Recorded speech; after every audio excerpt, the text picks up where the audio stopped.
Matt, is the discussion on the equivalent meters and see if we had any comments from the folks that heard it last week, or kind of show what the numbers are and see which methodology we want to agree to.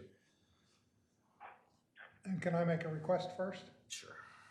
Since I wasn't able to be here for last week's meeting, I attempted to listen to the recording, and sometimes I could hear people perfectly well, and other times I couldn't hear a thing.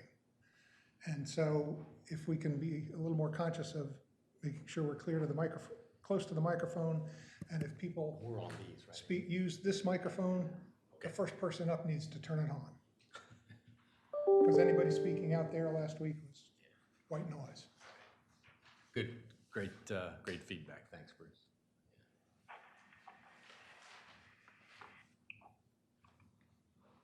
Go ahead, Matt.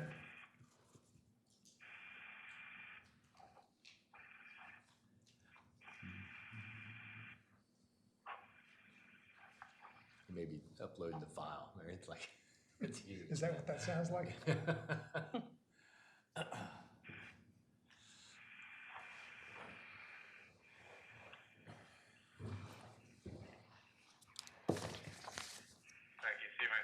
We can. Okay. So we put together some side files related to the equivalent meters methodology. These have started to be integrated into the main workbooks, but not fully there yet. But we can still look at what the numbers look like here. They're not going to have an impact on the rates in the rate workbook.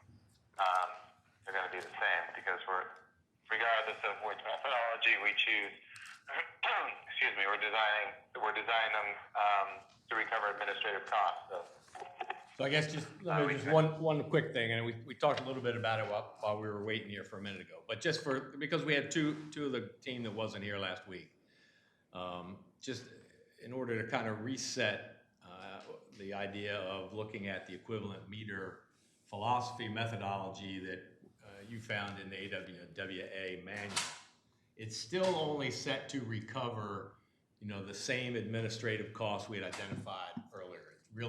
It looked to be a more equitable way to distribute that, as opposed, because before in our methodology we had that $35 whatever ready to serve fee times your number of bills. So there was really no differentiation between an 1.5 inch meter and a 6-inch meter. So he found this methodology in the book, presented it last week, and we kind of discussed it a little bit, and we wanted to look and see what it meant in real numbers today. So that's what this is reflecting here. Go ahead, Matt. I'm sorry. Okay. No problem. It's always good to provide additional context. So there are two different ways that we saw in the manual to determine equivalent meters. It could be based on costs related to those meters, or it could be based on the meter's capacity. We have leaned towards the capacity method, but they're both here in this workbook and can be reviewed. Now, actually, in this file, and can be reviewed. I don't know if the group has actually seen this file though yet, now that I think about it. So we did put this together for the city's review last week, I believe. I know Kevin, I don't know who else has seen it, but I'll continue to talk about it. So this particular, I think what to focus on here, this tab, which is the meter capacity tab, is that we are working off of these numbers currently, or what the flow is for the different meter sizes, which are listed right here. And then a factor is calculated based on a meter size that we're going to make equal to 1 meter. So really your starting point for determining equivalent meters. Really what you would do is you would start with the meter size that is the smallest that is being used. So there are different calculations here based on what the smallest meter size. There's a 5/8 inch, you'll see that that's set to 1. Here's the 3/4 inch, you'll see that that's set to 1. Here's the 1 inch, and you'll see that that's set to 1. So we're focused on this column here, the 1 inch column, because the 1 inch meter is the smallest meter size being used by the city's customers. these ratios right here for 5/8 and 3/4 can simply be ignored. They're not applicable for what we're doing. But these right here are applicable, 1 through 6 inches in size. And you'll see on the subsequent tab that these ratios, which have been calculated, are being carried over and used to determine a new ready-to-serve charge. So I'm going to go to that tab now, and you can see that those numbers are right here. So here is the calculation that is being used. Let's focus on this table first. You have your meter sizes down to the left. You have the number of meters. These are updated numbers provided by the city last week. The number of meters. We're looking at wastewater right now. And based on this factor, the number of equivalent meters gets calculated. So for 1-inch meters, it's simply this number times 1. But for 1.5-inch meters, it's the number of meters times the factor gets you to that number. And then the same calculation for these other meter sizes as well. And you can see clearly that the factor for a 6-inch is a lot bigger than the others. Then at the bottom, we're totaling up the number of equivalent meters, and we're creating a percentage of equivalent meters for each of the meter sizes. So 1%, the 1-inch meter counts for 83% of the equivalent meters being calculated, 6.3, 4.4, 4.2, so. So then what we focus on is up here, the total administrative costs that we're trying to recover. This is taken from our other workbook. It's the FY20 number only. We haven't looked beyond just that initial year, but we're focused on FY20. The number of equivalent meters, which is this number down here, and then you come up with cost per equivalent meter. Right? So then we go back to here, and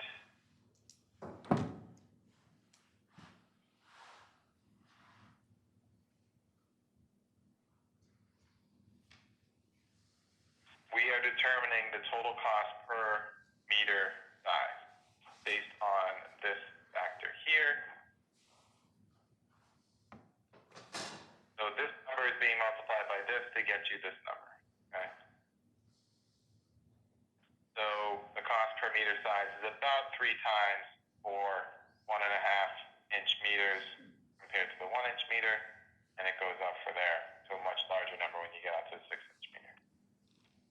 And then simply what we're doing from there is we are determining the cost per bill by dividing by the number of bills. So for the 1-inch meter, it's 4, but for the larger meters, it's 12. So it actually equates to a lesser per bill charge for the 1.5-inch meters than it does for the 1-inch meters right here. And then again, you can see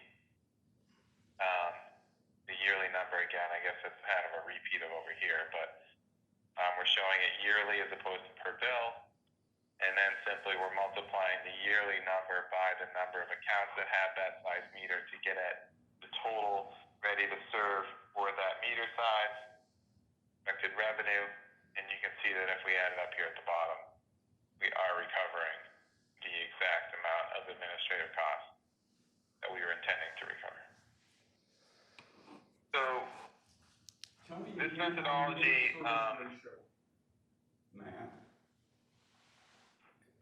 it's a different approach for sure.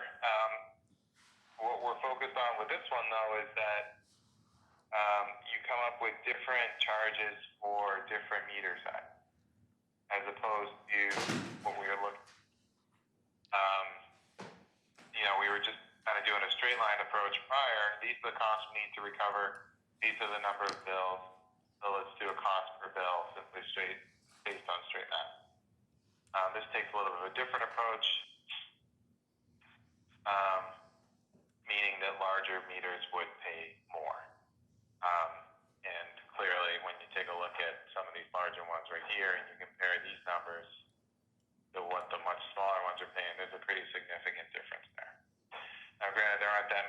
amounts that are on the larger scale, but still, there's a larger difference.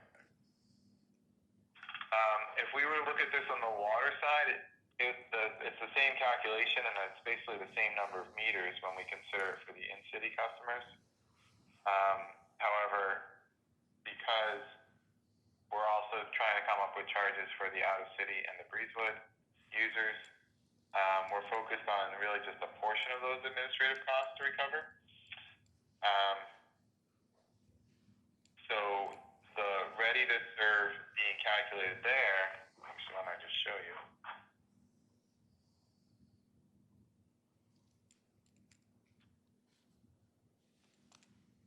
One sec.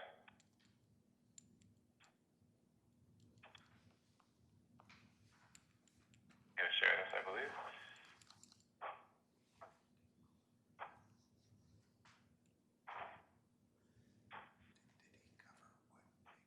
Say water right here. Not today. We did before. Yeah, we see it, Matt. Okay. It says water right there, where I highlighted. Yep. Okay. So, same calcs. Actually, I think these numbers are the exact same. The only difference really is that we're recovering smaller amounts of administrative costs.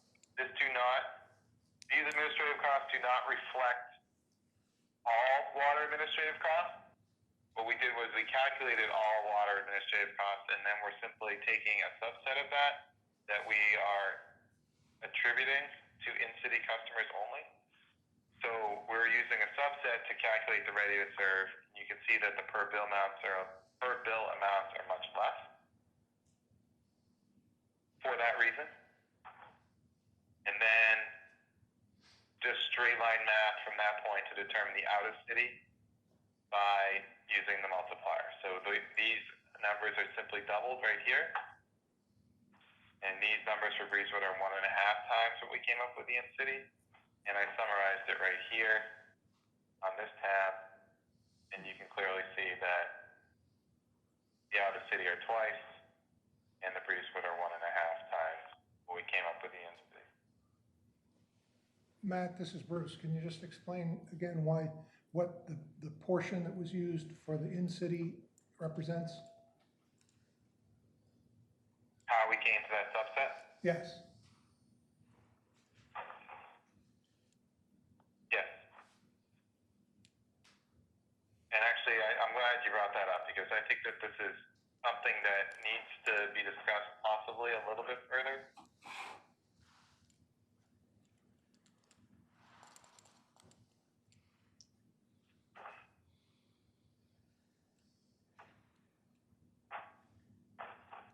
Okay, new file. Can you see this new file here? Yes. Okay, so here's the rate setting objectives tab for water. I mean, it's really grown what we've been here. Right here, percent of cost. So we've talked about this in the past. I'll just kind of rehash it a little bit.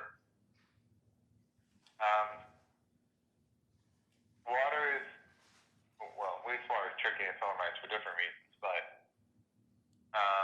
and for wastewater, we're not focused on setting a rate for out-of-city users at this point. We're simply focused on setting one for the in-city users. So the calculations are fairly straightforward because of that reason. I should say they're more straightforward because of that reason. And when you get to water, you have to consider that we need to look at out-of-city users' rates for them and Breezewood rates for them. So the approach that we ended up taking, at least so far for water, is let's figure out a rate for the in-city users and then base the out-of-city and Breezewood solely off of that rate by using the multiplier 3 times and 1.5 times. So how do you get at that rate for the in-city user? Well, the methodology I chose to use, and this was really just kind of on my own because it made sense to me, was to determine the percentage of billing from that data set that I've worked with since the beginning, which is a little bit dated at this point, but and then we have all the calculations for the city's bills, and we're able to distinguish what bills are attributed to in-city users versus out-of-city users versus Breezewood. So what percentage of those billings, which means charges on those bills, are attributed to in-city users. And this was the number I came up with right there. It's just under 38%, 37.97%. So I have basically taken all the costs that have been projected over all the years we're looking at. I've taken that percentage of cost and applied those to what we're using for calculating in-city rates for both the rates and the ready to serve. So the administrative costs that we were looking at in that other file, which ended up being about $115,000, I believe, is about 38% of the total administrative costs that we've come up with that need to be recovered in that given year. Long-winded explanation. Hopefully I answered your question. And the reason why I mentioned that, it's something that could be talked about is because, this doesn't need to be the way we come up with it. This is just what made sense to me. So, if someone had a different idea or supported something different, I'd be all ears for that. But this is what we have in there right now. So in something we just talked about a couple of minutes ago, everything reconciled back to the number that we started with. In this case, is there a number that we reconcile to that covers all the administrative costs once you use these percentages on the in-city, the Breezewood, and the whatever the third one is? Yeah, so I'm making sure I'm paying attention to that, but I'll show you. It's close. It's basically right there, I believe. So take a look. So we have. Oh, now I'm bouncing between files. You might not be able to see this.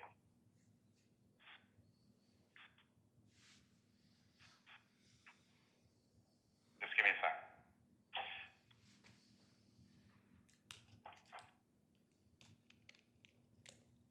While you're doing that, for anybody who came in late, I said something at the beginning about making sure we use these microphones up here and making sure that this one is turned on by the first person who comes up, because it was hard to hear some things last week when I was trying to listen to the meeting on the recording. And I couldn't hear you, Bert. That's probably a good thing. You hear me? You weren't there. I wasn't. It's just checking. I could hear Matt and Kevin just fine. Roger and Mike pretty well, and everybody else was noise. So you say I have a big mouth. I'm saying you're close to the microphone. Very, very, very politic, so.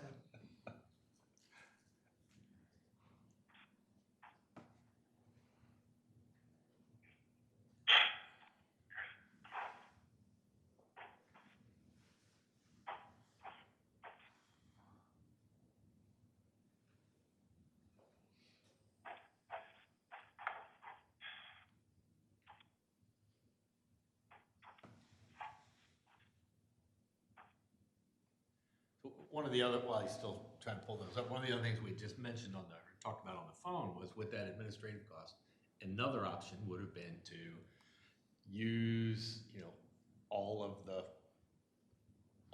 flow, all the meter, all the costs, and then against all of the administrative costs, and then come up with that number, and then multiply it by the time and a half for Breezewood and 2 for North Shores. Or just to try to find what truly the one would be, which would be our piece of the administrative costs spread across our costs. And that's where you got the 39% or whatever it was. That's about right. We're 20-some hundred meters in town, and we're 55, 6,000 total. So it's a reasonable number. Without running through the calculations myself, it seemed reasonable.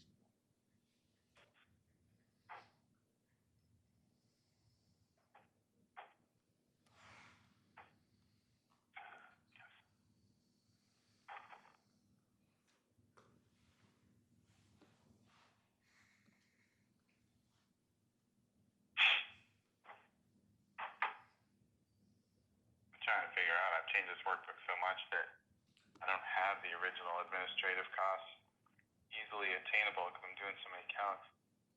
You can get it, it's just gonna take a second.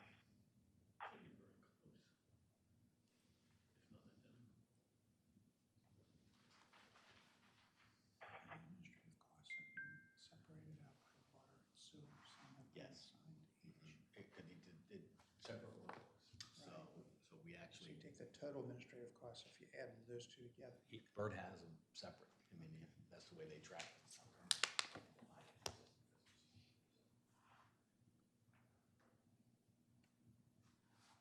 While there's a roll,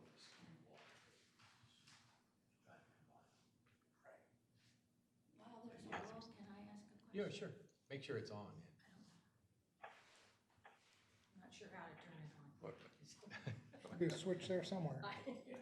On the top.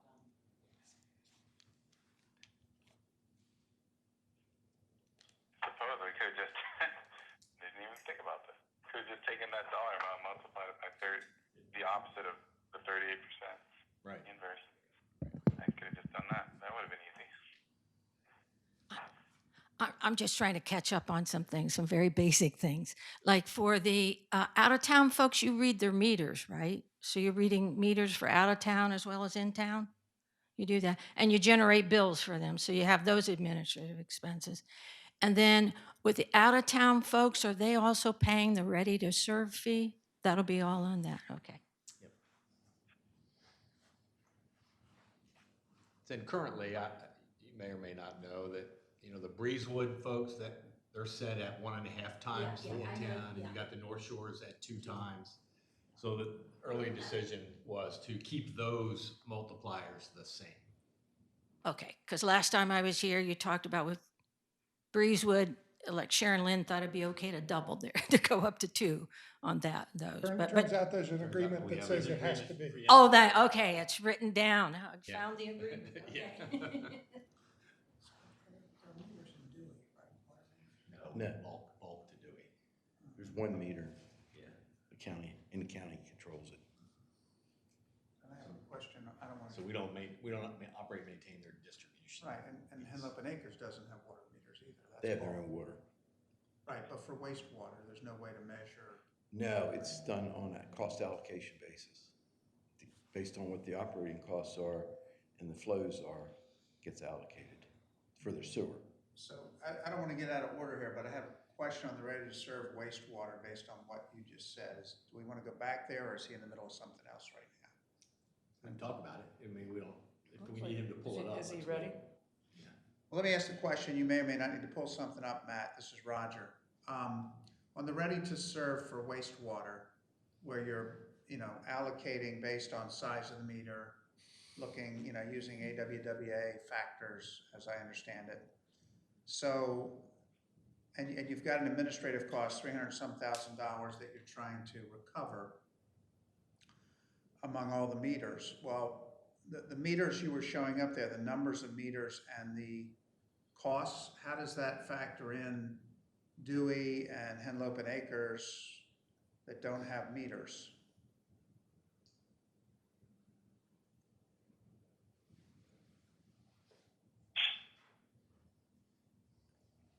You're not just assigning Talking all about the wastewater, administrative. Roger? I'm sorry, go ahead. You're talking about wastewater? Yes.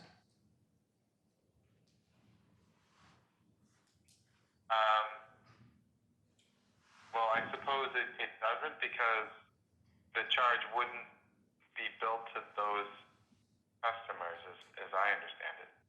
We're focusing on just billing in-city customers on the wastewater side. But if you've pulled the sewer administrative, wastewater administrative costs out of the other billing, the per gallon flow-based rate, you've pulled all the administrative costs out for wastewater, but you're only then allocating them to the city meters, you're putting more of a burden on the city than the other users, aren't you? Maybe you need, Because some of the administrative costs are related to the billing and the administration of those out-of-city users, is that your point? Right, I guess we'd have to go back and look at what makes up those administrative costs. If it's only reading meters and sending out individual bills, then I could understand why that would be the way it is. Are there other elements of the administrative costs for wastewater that should be allocated to out-of-town users? Or are they all in-town type costs? Well, the, Wasn't it some of your time and other administrative times? Could some of that be fairly allocated to the out-of-town users? well, on the wastewater side, you know, the past practice has been to allocate costs to Dewey Beach, Henlopen Acres, and North Shores based on flows. Right. With a lot of tweaks in the calculations. And that's what the agreements provide, right? That was the 1983 or 85 agreement when, I can't remember what, sometime in the 80s, when they made an agreement and essentially the North Shores agreement is an agreement between Rehoboth and North Shores. The Dewey Beach agreement and the Henlopen Acres agreement is with the county. Right. And That was updated more recently, wasn't it? that's right, but my understanding is that that agreement has expired, and with this process we're going through now, that we're, you know, the county told me that we wouldn't be allocating those costs that way. So I've got to get clarification on The that. agreement has expired? The 1980 agreement. Oh, yeah, Where we the allocate- earlier one they claimed was superseded by the later one. Yes. Okay, but isn't the later one still based on flow, or what's it based on? I haven't seen it, Roger. You know, I haven't seen. Somebody in the back seems to The know. expenses are related to the biosolids contract. The debt service is what they reserve, which is 42%. That's all in the biosolids contract. It's Well- in 2017, but Bert may know something later than that. No, well, the 42%, I understand, that was a fixed rate, Jay, right? That on the debt service piece. So here's my concern, is we've backed out administrative costs to put that on ready to serve. If you had not backed that out, would some of that at least, under the current system that was just based totally on flow, wouldn't part of that have been billed to the county for wastewater? Yeah, under the old system, there was a surcharge built in there. And the surcharge is essentially 15%.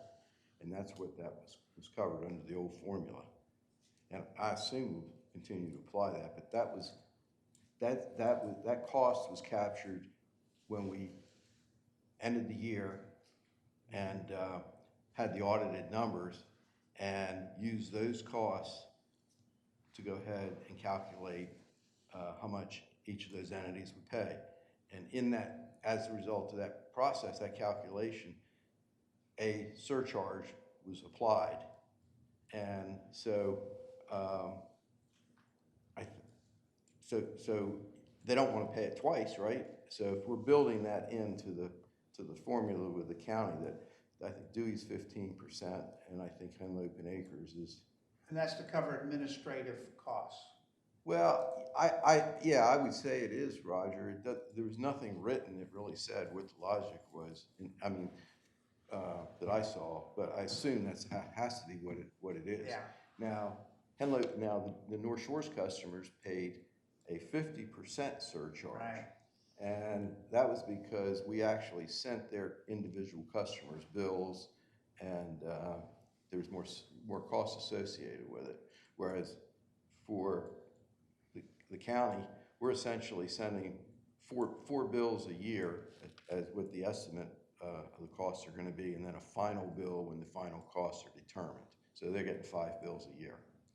And same thing for Henlopen Acres. So it sounds like that city residents aren't paying a disproportionate share of administrative cost if Matt is only putting that on the ready to serve to city people, because you've got this independent 15% that's being charged for the county and 50% for North Shores. That's right. Okay, is everybody okay with that or follow that? I followed your line of questioning, and it was leading me to believe that we had stranded costs out there that we weren't gonna be able to get, but it sounds like we do. Sounds like we do it a different way. It's, yeah.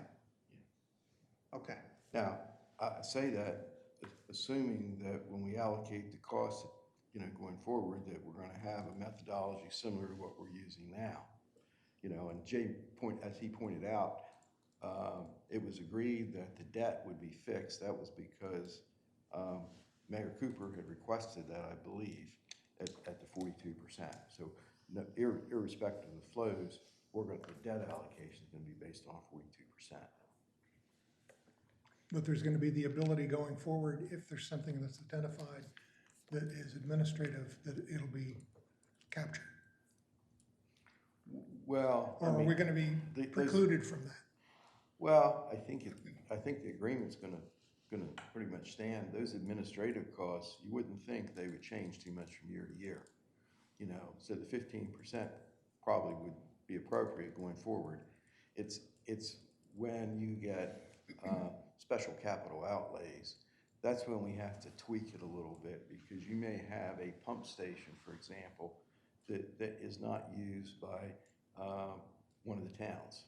So we can't really allocate that cost to them. So there's not a lot of that, but we do look at the individual capital outlays and make sure that the people that are using it are paying for it. And I can give you probably the best example is the main pump station. Dewey Beach does not use the main pump station. Henlopen Acres does. So that's a cost that, you know, that gets allocated, you know, among three entities: North Shores, Rehoboth, and Henlopen Acres, because they all use the pump station. So there are a few minor tweaks to that, and the same thing would apply to any capital outlay. You know, I would, in the past, the practice has been consult with a wastewater department supervisor and get an understanding of what that component is used for, and then just allocate it. But it sounds like we're comfortable with the administrative costs being properly apportioned, and if we decide in the future that they're not, there could be the opportunity to fix that as agreements are modified in the future. Yeah, of course, the other agreement wasn't modified for many years, but I mean, but you would think that there wouldn't be a big shift in administrative costs, that, you know, Right. whatever's agreed on probably Right. stand. just to get a sort of a rough justice kind of comparison, if the 15%, I mean, if the ready to serve that we're looking that covers administrative costs for city users is roughly 300 and some thousand, I don't know what the exact number was. When you apply the 15% to the county's bill, how much does that roughly generate? Well, I mean, I believe our costs are for the, say, wastewater are close to $2 million. So we're going to apply that. And half of that would roughly go to the county, depending on flows. It's a little That's less. right. Well, see, Dewey Beach pays almost as much for sewer as Rehoboth does. I mean, because their flows are Right. comparable. So let's just say, again, I'm just getting round numbers here, because the agreements are what they say. I don't think our charge here is to change those agreements or even look at them. But let's say then, so the county's bill of that 2 million, if it's roughly half, would be $1 million. And then you're adding a 15% surcharge on that. Is that the way it works? That's correct. So that's about $150,000. Yeah.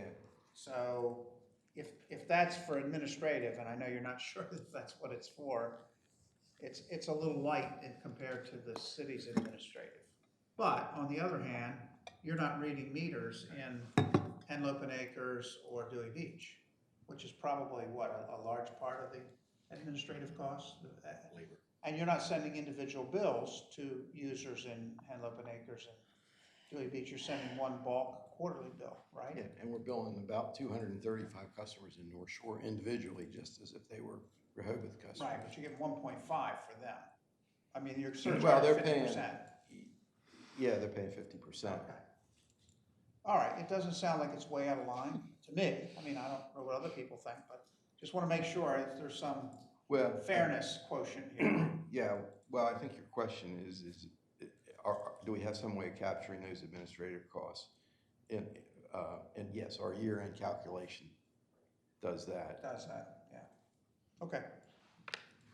Matt, bring us back to water. Okay, no problem. Can you see my screen with the yellow cell highlighted right there? Yes, 72,000. Okay. 72, yeah. So I just did the calc that I believe Bruce asked about. So this row represents projected revenue for each of the groups. So this would be the in-city. They can't see it. In-city. This would be out-of-city, and this would be Breezewood.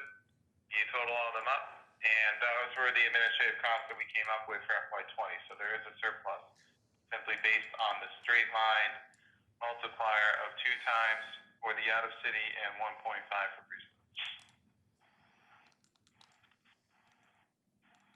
Starting point was good numbers that we're comfortable with, so if there's surplus, That's good.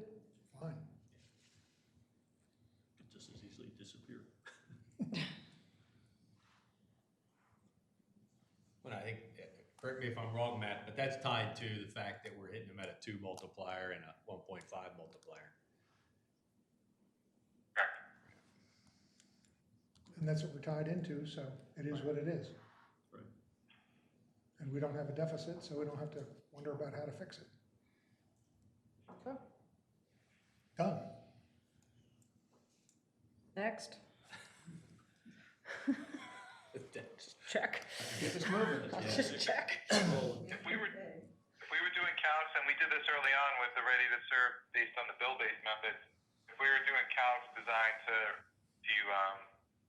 recover costs solely, then there would be that big of a surplus. Actually, there might not be any at all. But because we're using a multiplier to set the charges for out-of-city and Breezewood, that's why that there's a surplus in play here. So Matt, you have water up there, right? So I just want to pull a couple of data points using, just to kind of, for everybody's edification, on the 2018 cost, ready to serve charge, the interim rate, which is in effect now, and then the calculated rate using the equivalent meter methodology. So could you go back to, and maybe it's up there. Before you do, is your question on what's showing here? Yeah, a question with regards to ready to serve. It says per bill. Currently, commercial accounts are billed monthly. Residentials are billed quarterly. Is that figured into the way this is structured? Yes. So if you look at under the So the 4/6, yeah. the 4 and 6 inch mains, So or it gives you the annual. So we can compare them. okay, Right. 1.5 and So if you above look- are billed. Right. So if you just look at in-city, 1 inch, $10 a bill, $40 Got it, a okay. year. That same inch or the inch and a half is a little bit less per bill, but it's $120 a year Because it's being billed 12 because times. it gets 12 times. correct. And is the focus that commercial billing will still maintain monthly, or will go to quarterly? Yes, they want to Okay. keep the same billing cycle. Right. So what got us to the equivalent meters was in a couple of weeks ago in our methodology, we just had a per bill charge. So in this case, it would have been $120 for the inch and a half meter. It would have been $120 for the 6 inch meter for the year. So we felt there was some inequity in that, and that we needed to scale it somewhat, and that's when Matt discovered the AWWA methodology that we talked about. So then it's now more tiered and more of a better ratio, I think, for the larger sizes. So just 1 inch meter water in town, the ready to serve in 2018 was $9.50 a quarter. So that's what, $38 a year. And now in the interim rate, it went up to $12.35 a quarter. So that's $48, $49. And under the equivalent meters scenario, it drops back down to $10.38 for the 1 inch. So to say that, So we saw a little relief on the 1 inch meter. right, so our interim rate that we just enforced, we would actually get some relief off of that Correct. if we went with this of about $2. Right. Okay. And this is just the ready to serve. So the flow, Yep. we can look at that in a minute. And if you want to take a 2-inch meter, in 2018, it was $17.15 a bill. So times 12 of that is, somebody with their calculator can tell us that. Yes, About, lower. Yes, and then, so in the interim went up, the 30% went up to 35, say 36 a month. So then 12 times that would be 5 something maybe. And in this scenario, the 2-inch meter is what are we saying? 150. And we did not have a 6-inch meter in the past, so they got billed at the greater than 4-inch, and that was $104 a month, so $1,200 a year. Went up to $135 a month, and now we're saying it's about $100 a month. Yeah. So ready to serve fee. There's the 3 looks, and we'll put that all in a table whenever we figure out exactly what that is, so we can look at all that, one piece of paper, as well as seeing it on the graph. But essentially, they all would go down.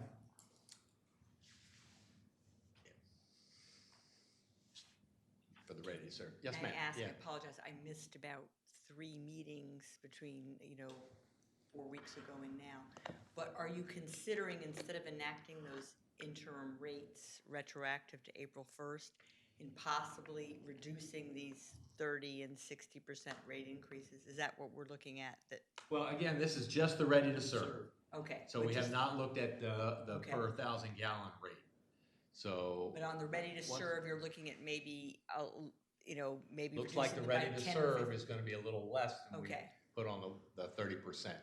Right. But I don't think Good we to would hear. be I willing mean, to. that just will help alleviate some of the concern I'm hearing in my, immediate neighborhood, that 30 and 60, those alone are just so draconian. It's good that maybe the ready to serve won't go up quite as much as you might have originally anticipated.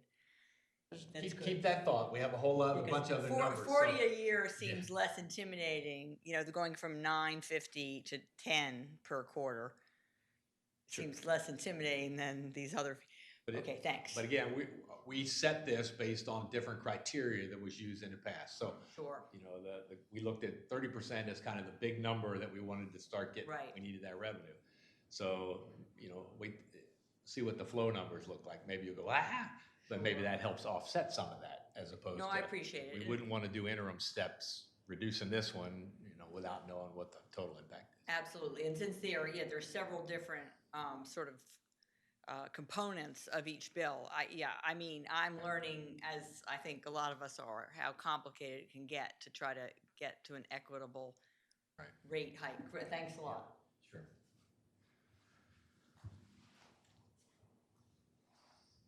So what's the thought on the committee? I mean, we're good on the equivalent meter, and we're good on the capacity kind of module? Yes. And just so everyone knows, we actually took the data sheets from the specific meters that we use, all the census, the various sizes of census meters. And those are the kind of the capacity numbers we used, as opposed to something on the internet. We got the actual ones for our meters, so it's as close, I think, as we could get it. That's,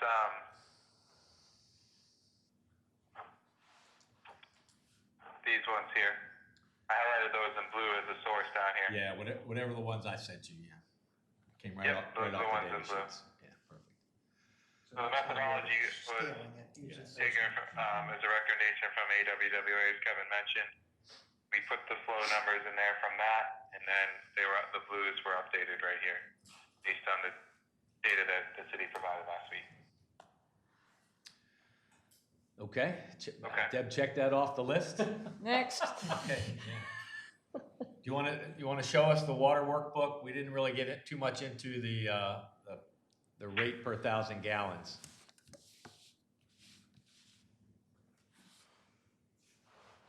Yep, one sec. Yeah. Taking a note. Okay, so now it seems like that's, with the ready to serve based on equivalent meters, that's the direction I can also integrate that into these workbooks so that the bills-based method will be no longer.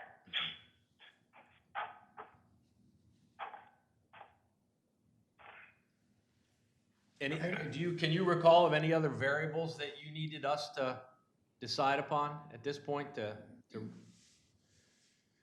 I think the only other thing that just is,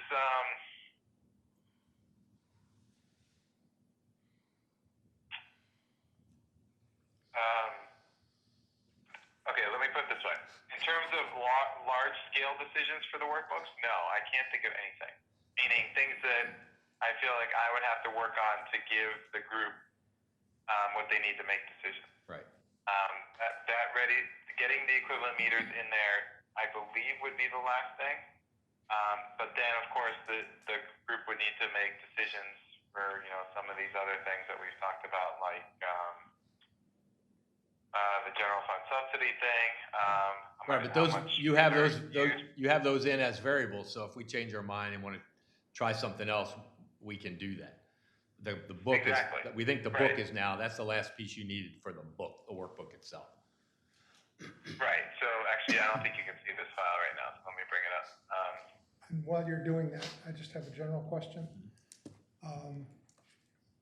I was thinking about, like, as we talk through some of these things, and there's some discussion that we have about, gee, is this the right way to do it? Like the discussion we had that Roger keyed off of, and that Bert kind of walked us through in terms of the administrative costs for the out of city. How are we capturing that so that if there's a question about kind of,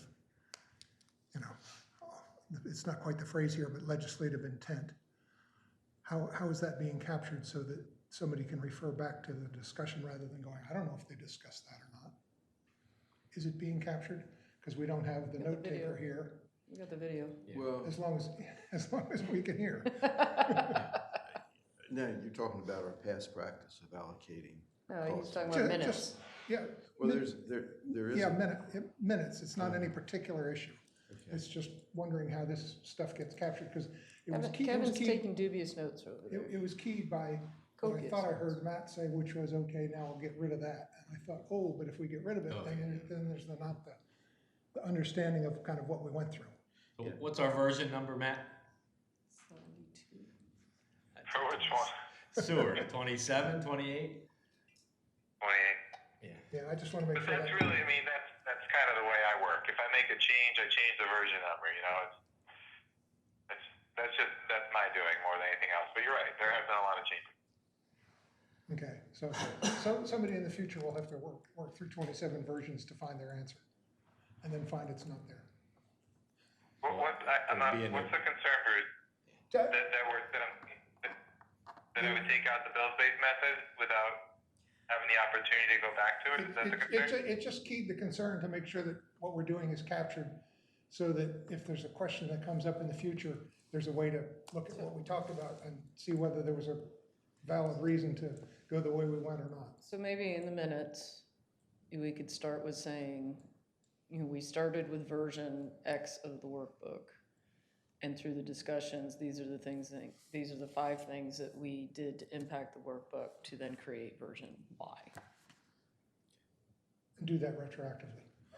If it would be helpful, I could try and come up with some type of version tracking. I'd have to go back through and dig, but try and highlight the big Let's get to our answer, and then we'll worry about how we want to present it. It was just a question while and you're document where you need to be. our effort for posterity.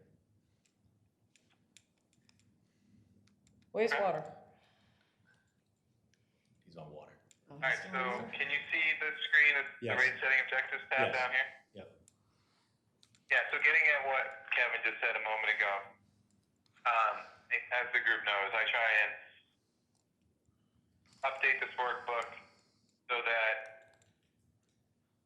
based on certain decision points, which I put on this tab,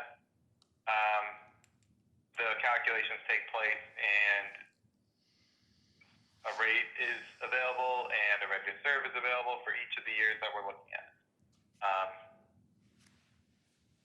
So in terms of what I feel like I need to do to allow the group to make the decisions that need to be made, getting the equivalent meters into these workbooks is the final step that I can think of. Now, what I was saying a moment ago is that, in time over the next few weeks or whatever, all these things in orange, which are decision points that we've discussed over time, these can still be changed based on the group's wishes. So, I guess my point is I'm trying to get the last piece of large-scale changes in there so that the group can then take these workbooks and work through these different variables, the decision points that need to be made. So that would include what I just talked about, which is the percentage of cost, how to divvy up what the in-city users should be recovering, or the cost that their rate and ready to serve should be based on the water side. That's this number right here. So that's one of the decision points that could be made down the line.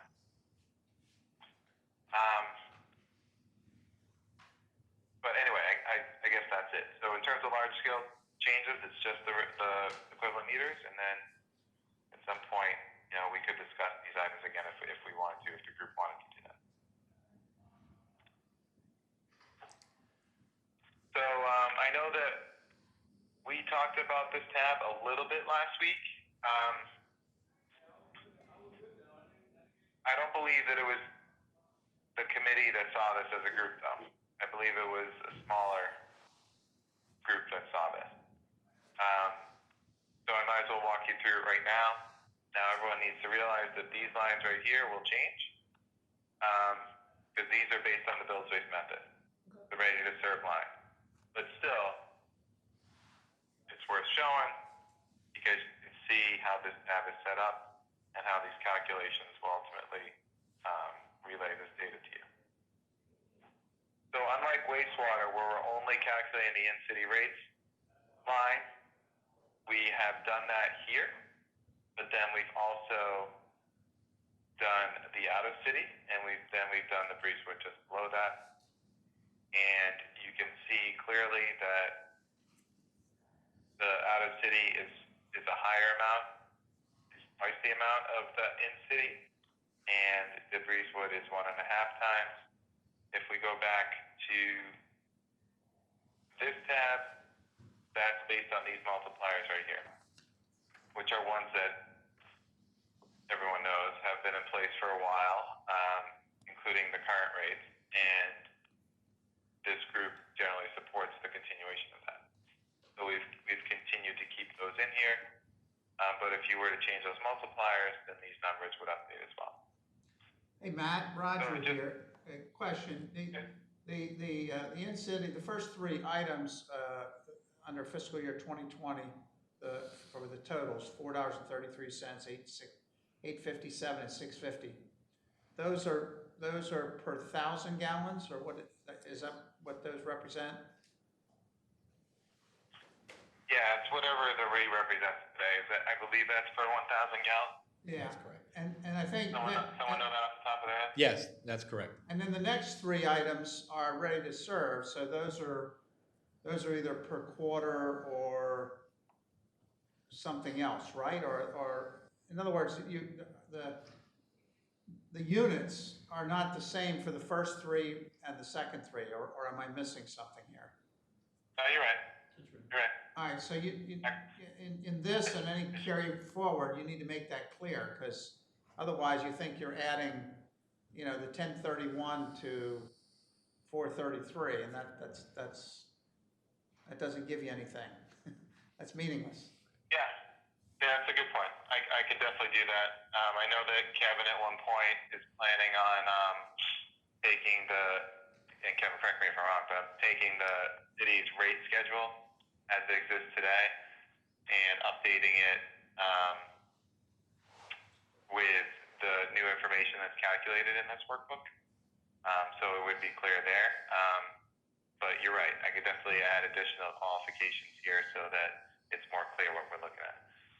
Now, this tab is actually going to change a lot considering we're going to be incorporating the equivalent meters and the charge is not the same for everybody. Meaning that different meter sizes will be getting different charges. So I'll be expanding these rows that I've highlighted to reflect that. But I'll also add the additional commentary, Roger, to satisfy your point, because I think it's a good one. We will get additional language in here so everyone knows exactly what these charges represent.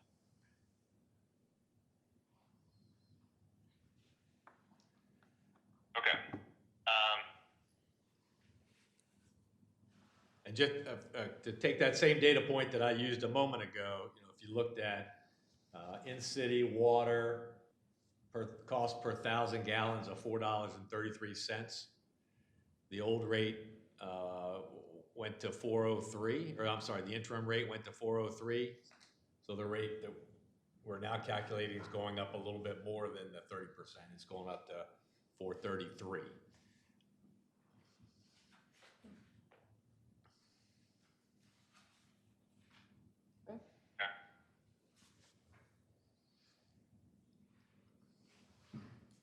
And Matt, I assume that jump in fiscal year 2022, is that when you're redoing the meters? Is that the whole? That's the capital. I'm trying to remember now because that's a program. There might have been what was the big cost increase in 2023? So see this peak right here?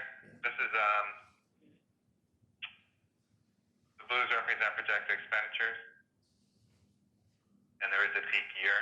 It is tied very much to right here. We get into the pipe rehab at that point. We were doing assessment the first year, and then we get heavy the $500,000 a year, whatever it was for. Because then it goes back down in subsequent years. A little bit. And we just need to be ready to explain that when somebody says, why is it going up, peaking, and then coming back down? Right, and then back on the actual table, it'll show you the various projects that are Right. programmed at certain times.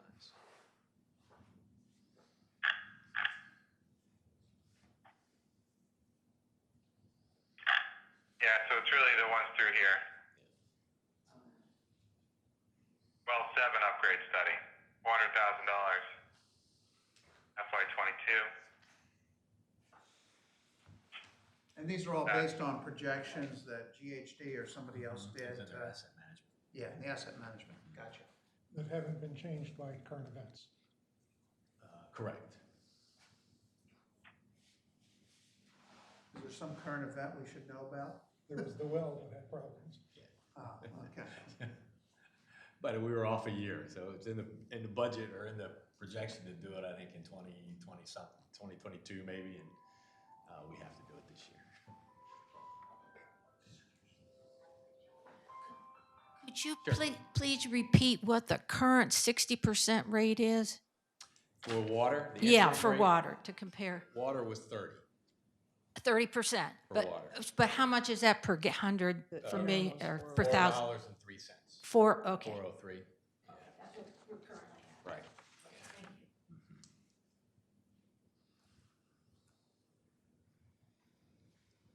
Okay, so going downward, I'll continue to show here.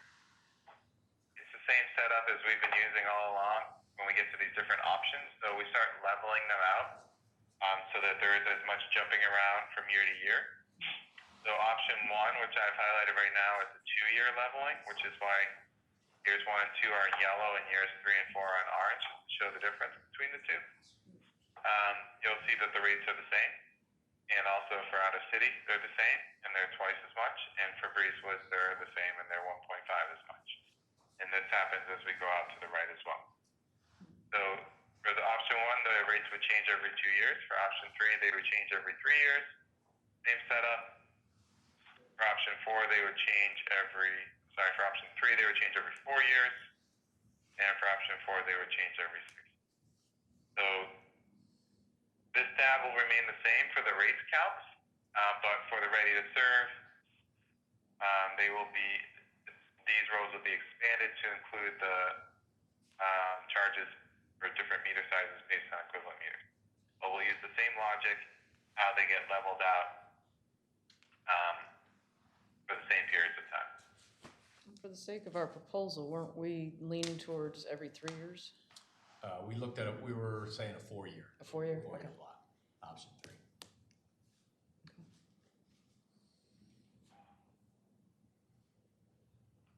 And then one other change that was requested last week, which I've done,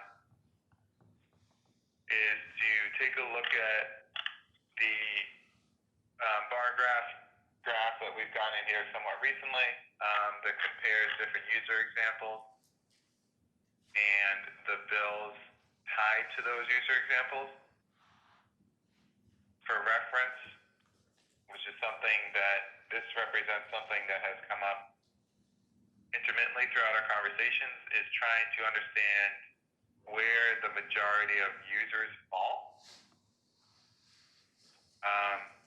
So this should actually be headed something like number of accounts based on yearly usage, something like that.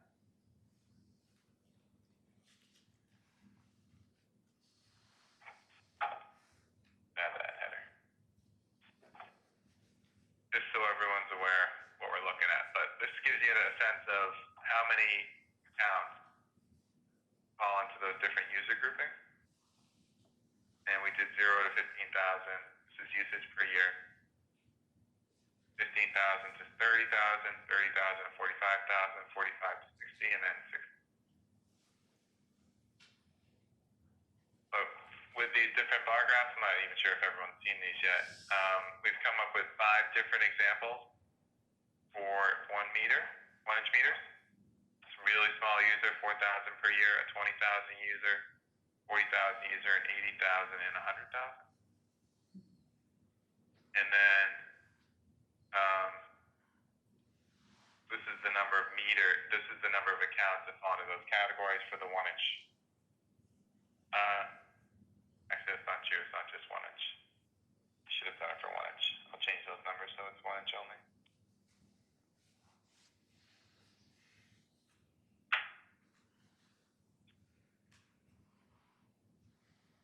That's not going to have a significant change. There aren't that many accounts that have larger meters. And my computer just hung because this workbook's huge. Give it a second, please.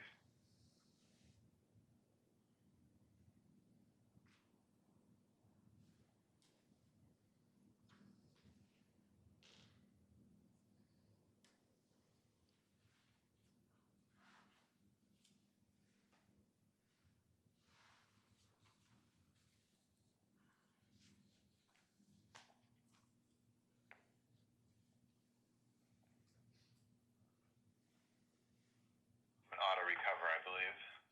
Takes a moment. Such a large file.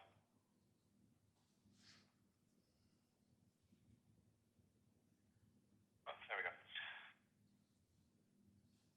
Oh, there we go. Okay.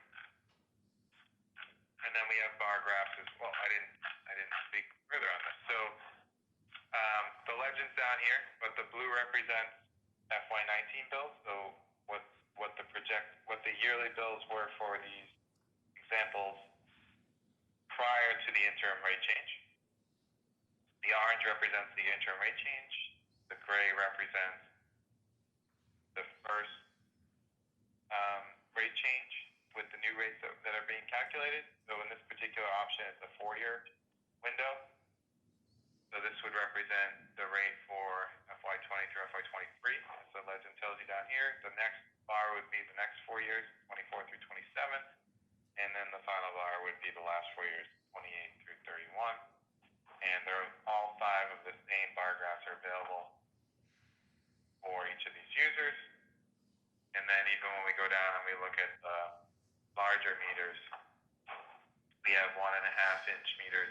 The first 2 examples, one's really small at 19,000, and then one is a little bit larger at about 104,000. For 2-inch meters, we have 2 examples. We have one for 117,000 and we have one for 175,000. Obviously, that's on a much larger scale than the others. We also have the same graph for two 3-inch meter users. One's 870,000, one is 1.5 million-ish. 4-inch meter, actually I'm not sure if this is a 4-inch meter or larger. I'm guessing it's probably 4-inch meter. 1.4-ish million units, and then the largest user, which is 6.3, much larger scale there. So we have these graphs available on each of the tabs based on the different options. So this particular one is the 2-year leveling option. And this has more bar graphs because we have more rate changes. So you're going to see more, because it's a 2-year window. The rate's changing every 2 years. You're going to see more bar graphs for this option than you would for the other one. It's progressively less bar graphs as you go through the options. And then we still carry the variable rate option, which isn't really one that the city would really consider, obviously. But this is what it looks like if the rate were to change every year. That's why there's so many bar graphs. Same graph, it's just based on the number of rate changes.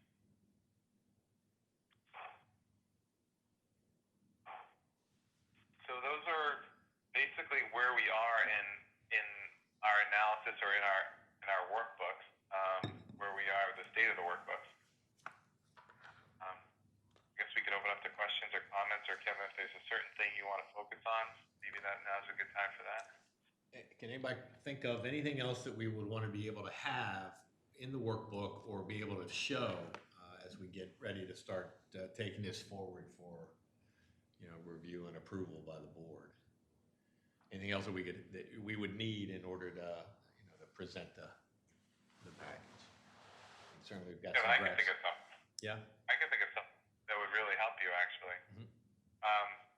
The rate schedule that we talked about a little bit earlier about how you're planning on updating it. Right. Is that currently in an Excel format? Yes. Well, it wasn't until 2 hours ago, but yeah, it is now.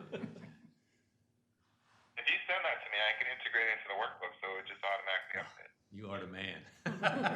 You should see how big that smile is on his face. Yeah, 'cause you can imagine how long it took me to go from a Word document or to an Excel spreadsheet. Yeah. No lunch for Kevin today. I never ate lunch. Yeah. Did we decide, But yeah, I'll be happy to send that to you, Matt. Thank you. did we decide in the formal setting that we wanted to match the 4 years of the decision that we made with the sewer, that we wanted the water to match as well for 4 years? Or is that piece still? I think Has we it had been decided we wanted decided? it to, I think we want, Okay, I think we decided it wanted to be the same. okay, good. I agree with that. Yeah, otherwise you lose half the reason to wait and do it every so many years. Right. I think the Because then consistency, you're on a different schedule. right. I think the planning is very important for all the citizens.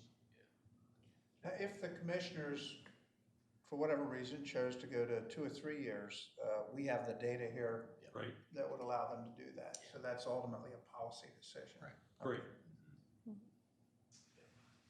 And we're gonna put this together with our recommended smaller version with all of the other stuff available to go to if there's a question about something we're changing, but not, Right.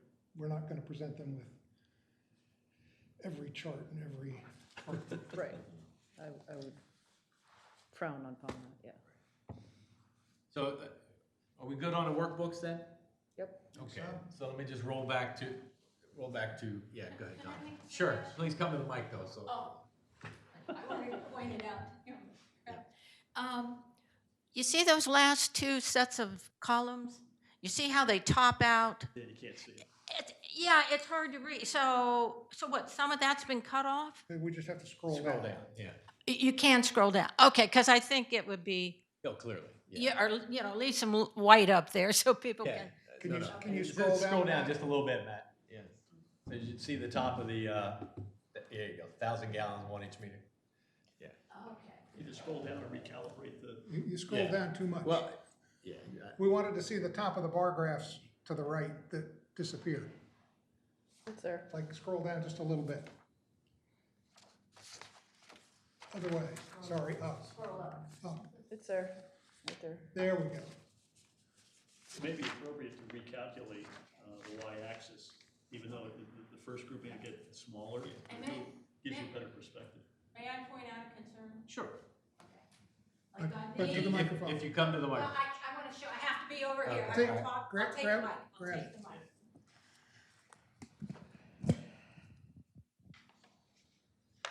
Okay, well, here in these graphs, the gray shows what the interim rate is at 60% increase, right? The orange. Orange does. Oh, yeah, the orange, okay. And then the gray represents what the new rate will be, For okay? that period, depending upon which 3, 4, 2, 1 year Right, period. okay. That's the first period. But that's sort of the difference. I mean, I think people were told when we went with the news outfall and authorized the referendum that we would expect our rates to go up about 60%. And that's what people were told and were expecting when they voted for the referendum, okay? And I think that's what was in the Abrams report to begin with, 60%, okay? Which was what we had been told to expect. So I think that's kind of an anchor point for people that's very critical. And there was no talk about changing the rate structure, okay?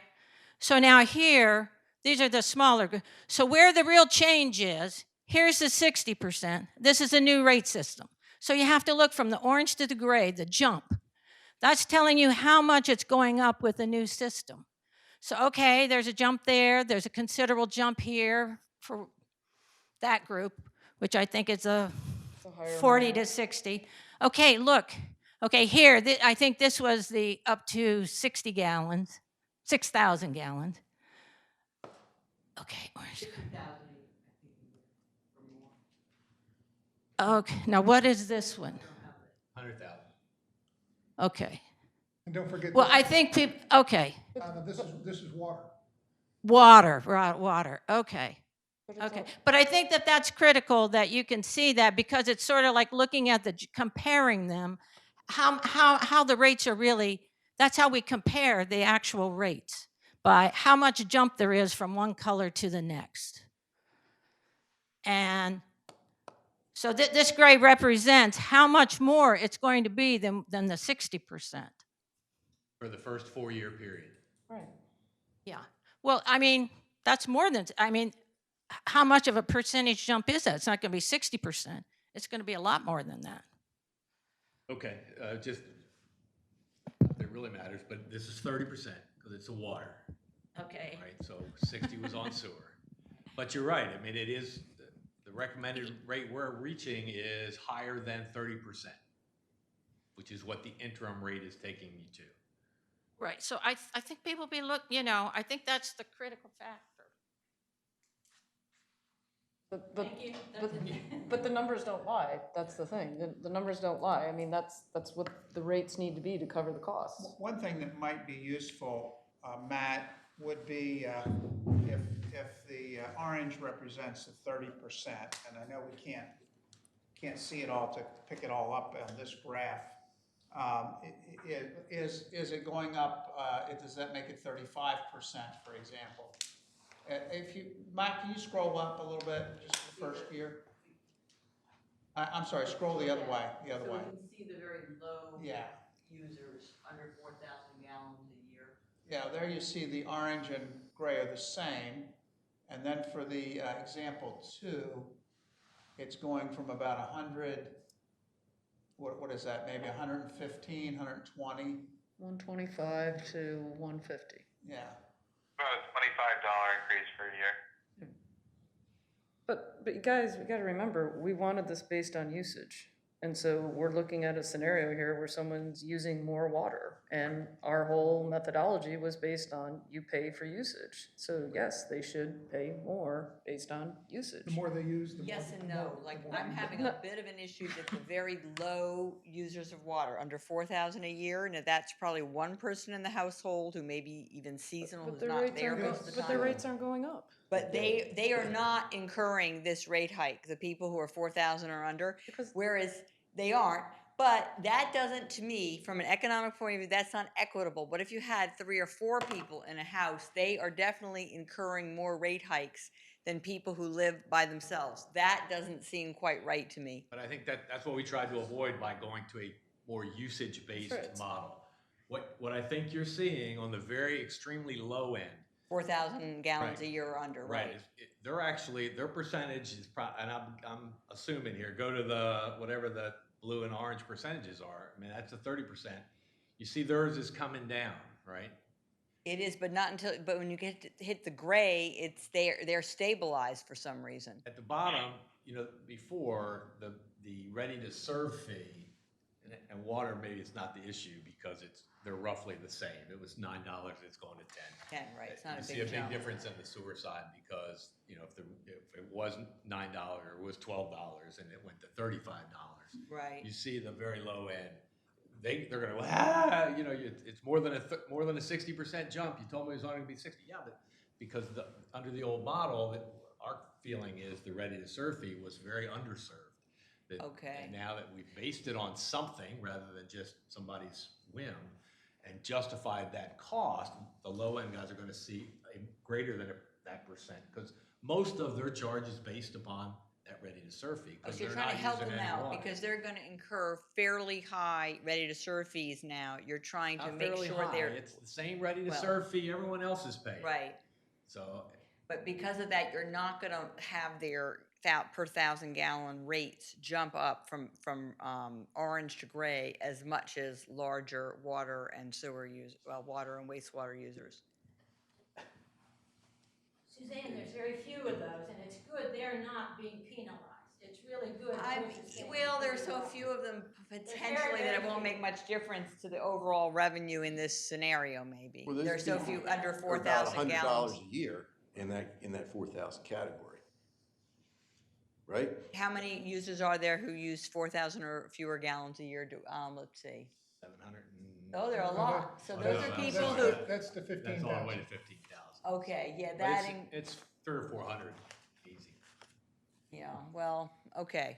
But just I just want to make sure, it sounds like you're balancing it, but to me, people who, that sort of disproportionately favors very small households of one person. It will, It just no favors matter low what you use, do. it favors low Because they're not usage. using any water. Yeah, but that is something, I mean, I know we can't solve all of the Favors low- inequities here. So if you but- conserve water, you don't get billed as Yes, much. but if you have 3 kids, there's no way you can keep yourself to much under about, say, 20 to 30,000 gallons per year. There's no way. So I mean, I'm not So sure. what do you want?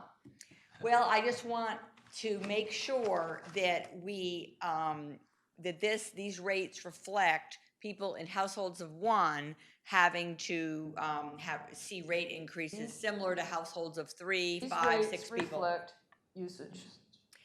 Usage, though, doesn't capture everything. There's no way These that rates reflect usage, and That's that's true. what this committee has been formed, and the methodology that we came up with, and that what we're recommending to the commissioners, that rates are gonna be based on usage and flow. Absolutely. So if the I don't have a commissioners. problem with all- that excuse me, overall. Excuse me, all I'm saying is, if the commissioners decide that that methodology is flawed, then we'll probably continue at the same 30%, 60% rate hike that we have until some other committee comes together and comes up with a different methodology.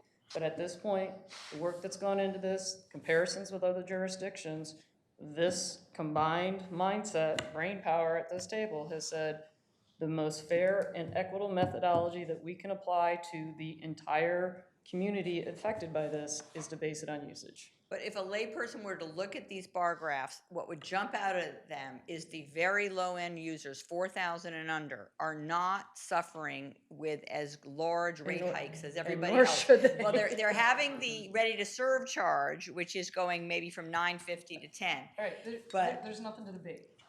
We've heard. Well, I think there's a lot to debate. I beg to differ on that. But No, all I'm just, I saying want is it's not gonna change at this moment, okay? Right, We've heard Right. you, we've heard you. okay. This committee still is aligned, are we not, that the methodology we're pursuing that we feel is fair and equitable to all parties impacted by the use of water and wastewater should be based on usage and flow. And the other point to be made, if you haven't been following this all along, you might not grasp it right away. First few meetings when we got together and we realized that before the 30 and 60% increases, the rates to which those increases were applied were basically, couldn't be justified. They were flawed, if you want to call it that, because they were strictly based on a meter size that was not in proportion to usage. It just is the meter that particular. Right, it turns out some restaurants have 1-inch meters just because Right. they have had them since 1935 or whatever. And the same Yeah, house that has sure. one person that has a 1-inch meter might have another house has 6 bedrooms. So we saw early on the inequity in using meter size, especially when we couldn't find any study to figure out how the meter sizes originally were established and then just Right. ramped up over time as needed. And so in effect, the 30 and 60% represent that same proportional application to a system that was flawed or not supported, I'll say, and from the beginning. So we wanted to come up with something that had a rational support to it. And that's how we came up with the flow. But in fact, are there only 113 meters that are 1.5 inch and bigger in the entire in-town customer base? It's almost trivial. There aren't that many meters that exceed 1 inch in town anyway. The vast majority are 1 inch. Pardon? The vast majority. Yeah, so I'm not sure the meter size is all that's not what worries me. But I've just followed what other jurisdictions like WSSC are doing. And I just want to make sure, even though the vast majority of households in Rehoboth Beach, year-round residents anyway, tend to be rather small. They're probably smaller than the U.S. average. But I don't think all of us, no one is against the environment. All of us want to conserve water. No one wants to use any more water than absolutely necessary. That to me is just a given. But I want to make sure Rehoboth Beach is family friendly, that you don't start charging, when people there's no way a family of 3 or 4 people can use fewer than 4,000 gallons a year. It's just not feasible. I mean, unless they have a cistern under they're using, their rainwater You're right. I mean, the collected average for their is 80 showers. The national average would say 80 gallons per person per day. Right, and there are some economies to scale. Like if you're making pasta for 3 people, you maybe only need to use 10 to 20% more water than you would for 1 person. So I'm not saying that families, there are some efficiencies too, but they're not enough to offset the fact that a household of more than, say, 1 person is going to inevitably use more water. But anyone, even someone who struggles with math, looking at this chart would see that the very low-end users are seeing very minimal, not scary at all rate increases, whereas the rest of us are facing, these cliffs. Yeah, but most of the cost in that 4,000 category is ready to serve. Absolutely. They're only using 4,000 gallons at $1.67, or whatever the rate is. Right. So But their annual bill. So we're sort of pushing them aside in the sense that they're going to have mostly ready-to-serve fees, and they're barely using their property for purposes of like living. But don't forget that in that first category, the jump from the blue to the orange reflects a 30% increase. Right, but they don't then have additional, going forward, they don't see it going up much. No, what would drive toward it the higher would be yellow. higher usage. Right, 'Cause okay. Basically it's flat because they're all basically, it's most of the component is the ready to serve fee. And Right. that's why it's kind of Right, flat. and I don't want to dwell on this too much because I recognize, like in condo buildings with multiple families, it's not fair to penalize them for living. Actually, they're helping the environment overall by living in a condo rather than a single-family house. So they shouldn't be paying more because 8 condo units, say, of 1 person each, 8 people are obviously going to use more water than just a couple, 2 people living by themselves. So I find it very interesting. I just think someone looking at this chart might want to know why the under 4,000 gallon people are not going to see that gray jump a little more like everybody else is having to face. But And the simple answer is because the rate is not going to be that much different, especially for the low number of gallons Right. of usage. And the big jump comes from the increase in the rate of ready to serve, which at this point, we're thinking 950 to 10, and we're going back on, we're not gonna go up to that $12 per quarter you were thinking of? Don't confuse water and sewer. Yeah, Just water, I'm thinking of. right now, I think it was 10 or something was kind of the, Right, so they're only gonna see a $2 per year increase in their ready to serve if you go along with those water ready to serve fees. Per quarter. Well, 50 cents from 950 to 10, I mean, I don't think that's gonna break their budgets. No. Okay, thanks. Matt, the point that comes up from this discussion, to me, and I think we talked about this last time, maybe even the mayor raised this. In addition to these bar graphs, are we going to have what I'll call a spreadsheet, a table with numbers that shows, okay, under the interim rate, for this class, it went up 30%. But now with these recommendations, it's really 33%. yeah, so that'll be up to us, what we wanna have on hand for the presentation. The thought is, one is this, so you see it by each individual item, and then if we cut the piece out of the bottom of that bottom of this tab, it'll show, the numbers that are reflected there. So you'll have the cumulative numbers or the usage numbers by dollar value, as well as the by 1,000-gallon rate at our fingertips, if we want to look at and compare. Well, I think ultimately what we produce in terms of a report to the commissioners ought to have that kind of table. Sure. And I think not only have the raw numbers, but I think the percentages. Because I think people can recognize, okay, it was going to go up under 30% under the sort of the arbitrary, I'll call it arbitrary, it's easy for me to say, an arbitrary level. And after we've gone through all these machinations, now it's 33%. So it's just another 10% over what the increase was going to be, 33 instead of 30. So this sort of skews that a little bit. I think when you look at it quickly, I can see how you say, oh my gosh, oh yeah, the gray all the way across is going up larger than the orange, and it is, but it might only be a 10% increase over what the other increase was going to be. An important thing to remember with those labels is that the 30% was for a certain period of time early on. Yeah. And other factors come into play a number of years down the road, and that these reflect multi-year increments to potential increases within that period of time. Just ask you to consider in your presentation, your final report, what have you, to address the following issues. If you could outline specifically what are the administrative costs, what make up those costs. Also, I think it would be helpful to have a mapping overlay of the out-of-town of Breezewood and the other sewer districts, if you will, so people understand you deal with this every day. A lot of people do not. And also, if that ready-to-serve charge will address any of the issues, I don't think it will, but just to be clear, of stormwater or infrastructure repairs and maintenance and development for the future. I think this is all separate, but I think it would be better to make it clear in here that those are two separate budget items, and that we have some great challenges ahead of the city with infrastructure and stormwater, and this is totally different to address that. So I think it'd be clear up front. Thanks. Thank you. Good points. Yeah. Let me ask a question to Bert. Last time, and I thought you were going to build this into the water charge, hate using this term, but it's what everybody calls it. Matt's got a little box up there in his index where you can pop that in there. Oh, so this is not reflected yet? It does. It has 400, I believe it has 400,000 in there. What's the current fashionable term to use?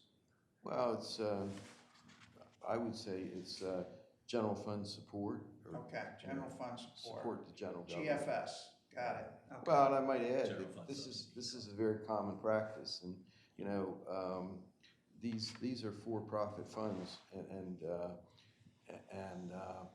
I'll give you an example of Milford Electric Company contributes $2.5 million annually to their general government.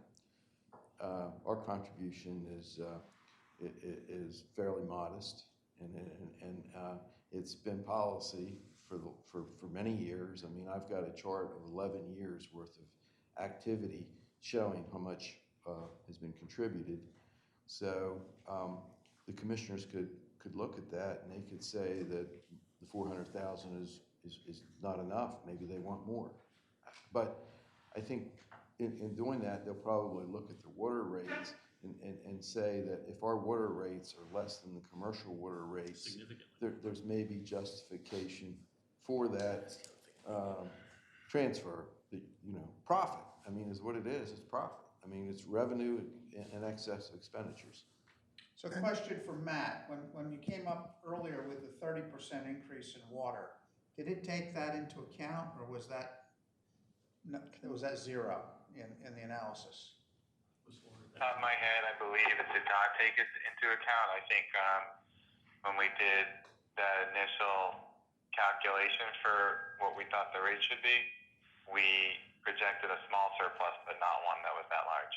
So that also may help explain some of the differential between the orange and the gray we just looked at on the water Oh, side. sure. Oh, the spreadsheet. If I take it out right now, let's see what happens. And there has to be a recognition by people that Oh, yeah. that Okay. subsidy essentially comes from, it comes from shifting costs. You Shifting, see how these shifting are revenue. very, very close?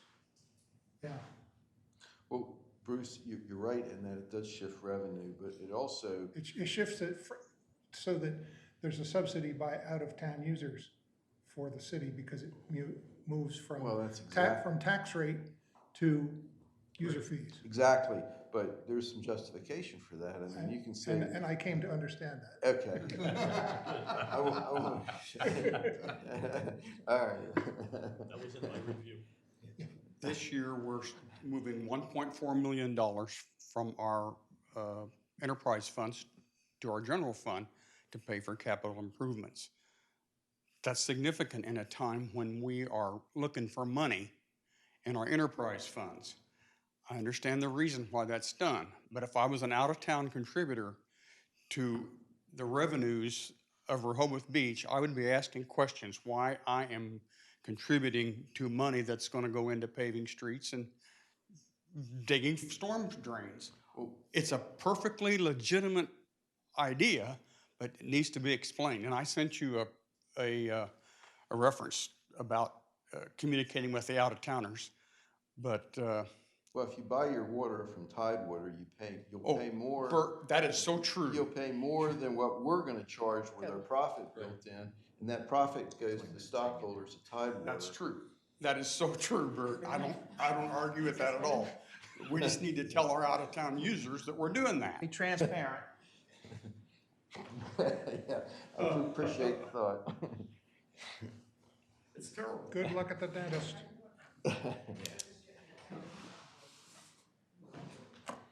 Anything else we need to get from Matt to have in the workbook for us? I think that's an interesting one right there with the 400,000 out of it. Are these worksheets currently available to the public? Yeah. Be on the website? Yes. We typically. They're big. Yeah, very large. So we'll post them after the meeting, the ones that we get to today, the ones we use today. Okay, you want to talk about kind of the template for the agenda we kind of worked up last time was kind of hit it with some background up first, kind of go through that, talk about it, how detailed we go can be as detailed as we want or is not detailed, but going into the various large CIP projects that we've got, the reason we need the money more than anything else, and the backlog of maintenance, the loans that we have out, we're paying them back, and all those kind of things, just kind of get everybody back up to speed. We'll talk about the current system, how we bill, how it was, how it was developed, what the rates are. Talk about the commissioning of the group, how we kind of come to be and how we approach the problem, the research we did going in, that kind of thing. Then Mike had graciously volunteered to actually tackle talking about how we developed the model, with Matt's help, with the different things we looked at, the various communities we looked at, why we came to how we did it, how we came to our conclusions and our recommendations. We've got the workbook ready to look at. We've got the graphs. We've got have a couple of the handouts with their tables with the actual numbers in them, if they want those. I'm gonna talk about, I like the idea of showing the map with the communities so everybody gets a feel for, yep, that's Breezewood, yep, that's North Shores, those kind of things. All especially on the water side, because we service so much more than just us. Then we had,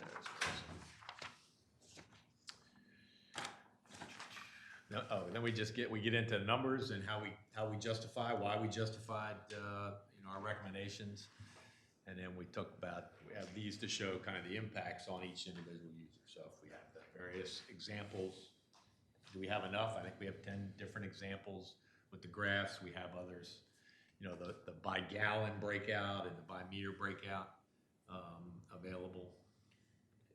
The only thing that I would suggest is I definitely think we need to have all that, but what Bruce was talking about earlier, that 30-second elevator speech, that in my mind, I think we need to have just one, no more than 2-page, like executive summary that just says, here's what the scope was, here's what basically the recommendation was, or what the recommendation is, and, a quick synopsis of, why the team focused on usage, flow, whatever.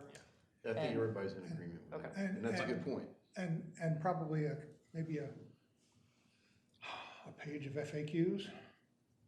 Towards the end, yeah, why not? That's a good, Yeah, good idea. it's a very good idea. And I think part of that, in maybe just one paragraph or two, kind of explaining the things we look to, whether it was manuals, other cities. In other words, we didn't do this in a vacuum. We try to look. Right. Yeah, and that's what what was out Mike there. started to put together. Yeah, I haven't. You got a copy Okay. of that. And I need everybody else to do Yep. what I did, so it can be coalesced, because I talked to the 6 communities I talked to, but I know everyone else talked to their 3 or 4 or 5 communities. And I think that needs to be listed, because that forms part and parcel of the corpus because the research was extensive, dramatically extensive. Yeah, so I guess, do we need that at the time we present it to the board, or is that a historical document? No, I think I think the that's board up to should you. the board should have that if they want to look to it. I don't Right. know that we belabor them with every place we look to, but there ought to be a document that states that, so they can see, the level So, of effort that went into it. Right, so the question in my mind is, we talked about having, kind of a document a book that documents all that we did for posterity, so that 5, 10, 12 years from now, they're not going, well, how the hell did they come up with this? They can pull it off the shelf, like we saw with Ocean City, had a nice example that we brought out, early on in our meetings. So does that need to be done before we make the presentation to the board? That's a significant event, right? And unless one of you is sitting here, going, I got nothing else to do, and I'll be happy to put that book together and compile it, it's not going to get done in as timely as being able to take the numbers and a presentation to the board. Well, I think, here's my suggestion. First of all, I think if it doesn't get done before, we're going to lose, nobody's going to do it. No one's gonna do it once And it I don't gets think passed. Mike's done a great job on his. I don't think mine's gonna be anywhere near that long, but I think somebody, might be you or somebody you assign it to, certainly, I don't know that any of the volunteers want to do this, but somebody needs to come up with a draft of the 2-pager you're talking about. It might have some exhibits. An exhibit might be what Mike has done for his, what Bruce has done, what I've done, what you've done, that could be referred to if people wanted to take the time. But I think that 2-pager is critical, and I think somebody needs to take their hand at drafting that. We have some input from Matt on the explanation of the guts of it, the fixed, non-fixed, and why that's done. And then I think we all need to look at that in a Word document format and, be able to edit in a short time frame, a week or less. That's my suggestion. That's the way I worked on a lot of projects where you have to do this kind of stuff, and that seems to work the best. And if people don't have time to edit, then that's okay. We're all volunteers. Okay, so when can we get everybody's 2-pager like Mike's? I was I'll volunteer for everybody getting their input to me that reflects the research you did, what you consulted. That's not something that's intuitively obvious. For example, like which municipalities did each of you consult? Was there anything you found that was a revelation? And I'll compile all of that. I And when, think and when can we get that to Mike? I can do that within the next Mr. week. Taskmaster. Well, I mean, Friday, we want to have a presentation ready, right? Or Which Friday, tomorrow? a week from tomorrow. Week from tomorrow, okay. Yeah. I'll have it to him Monday. And Well, then we then, should have it first of the week. all I need are one-liners of we talked to. Yeah, or anything yeah, I can do specific. that, yeah. all right, He'll have it so Monday from me. Yeah, let's do Monday. input to Mike, COB, Monday. Right. I think one of the Monday, points- the 20th. Yeah, Because I think what's important in your elevator speech is that's a one-liner where it says, aside from all the research that was conducted and that's available, we contacted 37 different municipalities to see what they were doing, and they're all doing it all differently. And the thing that amazed me with all the research that I did, regardless of whether you're looking at the American Water Works Association and all the manuals and everything else, when you get into the guts of every municipality and every city and every survey, they are not comparable at all. Once you get below the level of, here's what we charge, then you go into the detail of how those charges were developed. And to your point, Bert, you find stuff all over the map that gets built into the sewer, to the water, that isn't intuitively obvious to anybody as to what the hell they're paying. And so when somebody says, well, you know, we pay X in Stafford, Virginia, why don't we duplicate theirs? Because when you go down into the details, you find out that there's nothing that matches to what the city does and what we charge and how we handle it. And it's a quagmire, even though it appears simplistically, for example, of going to the inclining block. You say, okay, great, use more, pay more. But then when you go in and you look at the cities that did it, and then you look at the structures of how they evolved it, and you find there's tentacles all over the place that have nothing to do with it. And so it gets to be really tough to do an apples to apples. You end up with fruit salad. And I think I guess the bottom line is, the elevator part of this is, we came up with a charge based on use, of actual per X use. It didn't have all these other tentacles going somewhere else. And here's the result. It's I think fascinating. Yeah, and I think the other thing is, we're gonna have to more I've been involved with this, the more I appreciate the single rate system. But I think that in having everybody pay the same rate, that sounds fair. But we're gonna be challenged on the peak and non-peak. Because a lot of people are gonna say, why don't you have a peak and non-peak? And I think we're gonna have to justify, you know, our logic that we applied. But that's gonna be that narrative needs to. That's gonna be question number one from a lot of people. I think so. Yeah, this ends up being the fairest. One other comment for your report, if there's any consideration of including any expected outcomes. Some are self-evident, but I think to state them. And then also the possibility of this committee reconvening in 1 year after the change has taken place, to review, to see if what you anticipated really did happen, or if there are any tweaks that are needed or anything of that nature. Okay, good. That's a good point. And just to address for this letter, the peak versus non-peak rates. The only reason I think a lot of us who live here year-round are worried we don't maybe have a thorough discussion of that. The reason that we need such a large system is because of people who are mainly seasonal and mainly use water, because it like surges the city's water usage by what, 10 times or something? July versus January? No, it's not that big a differential between July and January. So the peak idea appeals to a lot of people who live here year-round, because if you just had the people who live here year-round, they wouldn't require a system on the order of magnitude that we have by necessity had to develop. So to me, I think you at least need to address, I mean, if you decide not to, it seems like you're not going with these peak, non-peak rates at all the way that exist. I've seen that actually more for electricity than for water and wastewater, but it's the same principle. Just talk about the fact that in the end, people who live here year-round would suffer a surcharge in the peak months and, you know, pay less in the off-season. But most of them would probably still like to see a little more of the burden borne by people who are only here in the peak season because they are the drivers of the fact that we have to have such a colossal system. It's only because of the Can I just stop you? That is inherent in the methodology. We just did. And we'll explain that. And you So there will be peak and non-peak No. rates? No. Oh, that's what, yeah, I didn't think it would be. But it's inherent in it because part of the way that the per gallon, per 1,000 gallon rate was derived is based on the 2 peak quarters and the expenses associated with those 2 Right. peak quarters. So it's hard to wrap your brain around. It's inherent in the final number. It Right. just isn't expressed as peak and non-peak. Right. Well, it's not that easy for people to wrap their head around it if they're looking at way electric charges are done to reflect people who are the drivers for why the electric grid in a certain jurisdiction has to be so big. So I think you will have to explain that to people because most of those who live here year round and know anything about economics think that a peak versus non-peak structure is probably warranted in a seasonal resort like Rehoboth Beach. But And that's part of the and part of the research that I did is would be the intuitively obvious conclusion. It's also intuitively, obviously, it turns out to be wrong. And the reason for it is, it makes the tacit assumption, that's the statement you just made, is that if not for visitors, we wouldn't have the infrastructure that we have. That is a true statement, but it's also indirectly inaccurate from the standpoint of you take advantage of that infrastructure every day, even though implicitly you may not even be aware of it.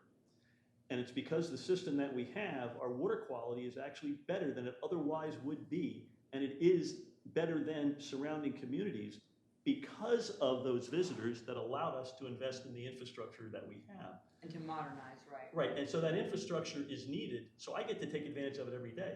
Now, there are negatives by virtue of the quote visitor peak, which I also experience as a year-round resident, which is a royal pain in the butt. But I also get benefits from that. We have a large police force. We have a large trash collection system. We have a terrific recycling and trash collection system that's better than most communities of our similar size. The only reason we have that is because of those visitors. Now, they stress the system more when they're here. They generate trash.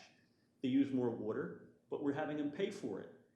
And so we derive benefits from that, even though there's negatives to it. And that's where the infrastructure comes in. So it is difficult to wrap your head around, but the result of it is, and the way that we approached this was, it ended up being the most fair system to where residents do get the benefits of the infrastructure, even though it's not intuitively obvious, as you point out. But that's the part that we have to try to convey. And it's tough. When we looked at all the other systems and we looked at all the other methodologies, they end up really being unfair to the little guy, and you're getting stuck. And when you look at these structured approaches that were taken, where you say, oh, wow, you only pay 1/5 of the amount unless that a big user would pay. But then you find out, even though you're a little user, you end up paying a hell of a lot more than you otherwise would. As Bert points out, in the water area particularly, it's incredible. And in the sewer area, it gets to be very diverse and confusing with how it's done. Plus the fact, which is a really exacerbating factor, when you look at other regions and you look at their sewer systems, is how those sewer systems were funded, ended up being funded in a variety of ways that didn't require the entities that now make use of them to pay back. So it gets so cobbled up. It really is painful, quite frankly, And to do it. complex. And the last issue, if you're willing to address in this 2-page sort of letter Sure or to whatever, try. why you did not adopt, which was recently adopted by WSSC in DC, tiered rates, so that the first, say, 10,000 gallons per quarter would be at a different rate per thousand, with a lower rate per 1,000 gallons than, gallon 10,000. Because their infrastructure is completely different and doesn't apply. I mean, it's Well, it would be diametrically helpful to opposed. residents to justify that, because I think there are still people out here who think maybe that should have been part of this new rate structure. All I can say is the you- research. Just, doesn't you support it. put it on the record that you rejected a tiered rate structure such as Right. is common in a lot of jurisdictions. Absolutely correct. So, But it's also underneath of that, there's a whole series of variables that are very different. How should I say this? there's more politics going on in those variables in other jurisdictions than what we did, and this was the cleanest, most straightforward, fair and equitable approach that didn't have tentacles going into a whole bunch of things. That's the best way I can describe it at the moment. Well, I mean, it seems this is de facto the, what we're adopting, but I think people want to understand, Absolutely. you know, why we're not with the tiered approach, which encourages conservation even more than the just that per 1,000 gallon rate that we're adopting. Thanks. Well, Sure. So Kevin, what, in terms of the two-pager that Deb mentioned, that's kind of the summary, the executive summary, who's gonna draft, are you gonna draft that? Well, I think that's what, Well, I'm gonna try to coalesce it as best I can, but quite frankly, to be perfectly honest, because of my stroke, I don't have the ability to do what I used to do before, so it really does need someone else. I can do the research piece and put all that together. I see what he's doing is an exhibit or a supplement that gets into, you know, the granular detail of all the stuff we did, which is important to do. But I think the more fundamental piece that will get presented is the 1 to 2 page executive summary, maybe with, as Bruce suggests, some FAQs attached to that as an exhibit. Because I think we do need to flesh out this idea of why aren't we doing peak and non-peak? You know, that's going to be the first question, as Bert has said. And so we got to say, well, it's there, and here's how it's there. And I know Matt's he did a little draft that tried to explain that, and we might want to start with that and tweak it a little bit. So, but somebody needs to put something down on paper that, I'll tell you what I'll be willing to do. I can give you an outline of what I think the paragraph should be in there as a start. Okay. I've already started that. Oh, I'll good. I'll shoot that out to the Yeah, team good, as far good. as. That's I'll the first contribute step. some sentences and some editing. All right, so you'll send that out. Yeah, I mean, I've got a framework of, And as far as what I then- think are some of the components. Okay, so same timeline, get comments on that outline back to the group by close of business Monday. Okay. And then I'll start filling in the pieces. Okay. Yeah, Tony had, We'll I see think where the it's probably holes what are. you're doing. Yeah. Is Tony had suggested, you know, Yeah, how it works now, why and what are the changes, justification, and the impact on the typical ratepayer. That was her And, 4 bullet points. and I'm somewhat loath to bring it up, but one of the early things that we decided was we weren't gonna protect any class of users. Correct. Yeah, because that terminology early on, not that anybody was trying to do it, but that terminology got used. That she I felt think, the I think commissioner maybe was by supposed to Matt, be we done. can blame it on Matt. yeah, And we quickly said, that's not our mission. that's right. Okay. Yeah, and that's a great point to have in there. Yeah. Incredible.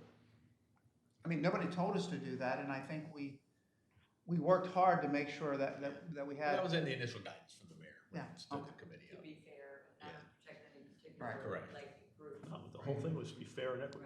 Right. And that, I think that Which drove the decision about. what's what important to your methodology point, to use. ma'am, was to come up with something that's fair and equitable across the board. And in doing that, the way in which we did that is we established an approach which is a baseline approach. So when the commissioners look at this,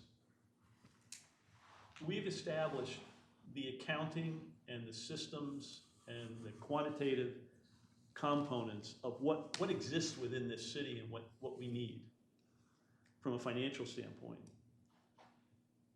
They may elect, and it's their prerogative, based on all this research, and they say, well, great, that, you know, if I was presenting, they say, okay, great, Mike, terrific, but I really think you need to have 2 different tiers, or I really think you need to change it this to that. What this does is allow them to make any decisions they wish that are policy-based, that is based on an ironclad baseline. There's no, I don't know how else, other words to use it, there's no fuzziness in here, there's no BS, there's no, Politics. it's the absolute basic scientific approach that we have. And they may conclude something totally diametrically opposed to what we're proposing. I mean, we're saying we think 4 years based on the numbers, which gives everyone a predictability as a ratepayer. We think that's important. They may say, well, no, great, but we'd rather have 2 for whatever reasons they want. Or maybe they want 6, which we didn't recommend because there's some other reasons why not to do that.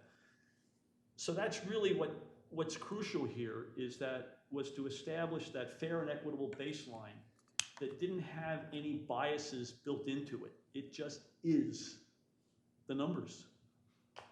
And then we go from there. And I think it's important to have that, but otherwise, how do you make a policy decision if you feel that the people that are doing the development give you, quite frankly, BS?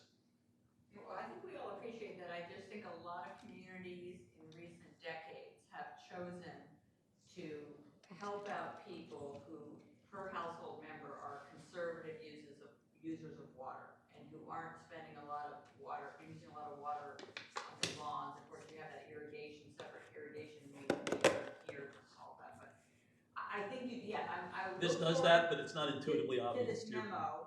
Well, it's certainly not in a city where I think to get one of those installed is almost $3,000. So to amortize $3,000, you have to be sure you're going to live here like a long time before that irrigation meter makes any sense. I mean, my immediate neighbors, their builders said to them, "Do you want a separate irrigation meter because we're putting in nice shrubs?"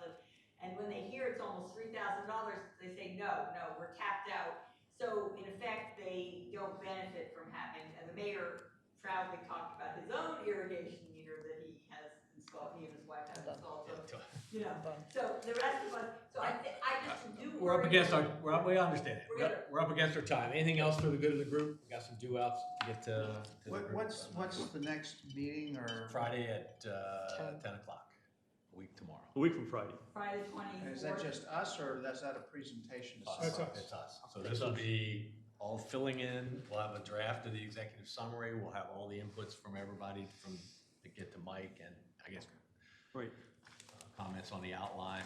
So I ended up going to the hospital again. Don't do that. The workbook updated, and we'll have some, So 24th, and you were asking about a meeting the following week? following Yeah. week. Yeah. Just to get one on the schedule, because like I said, Ann's gonna be gone. So I'll get it out tomorrow. I think I'm out of town, but you guys, we're far The enough whole along, week. you can, pretty much. Right. So, but I got a bunch of answers back already, so we'll get something on the calendar for that following week. And then I'll talk to the mayor and see what he wants to do with respect to, get it on the board calendar. Whether we do a working meeting first or a special meeting first or whatever. Great. All right, thanks, everybody. Thank you. Hey, Bert, how much are we paying for a 4-inch? I didn't touch anything, Ann.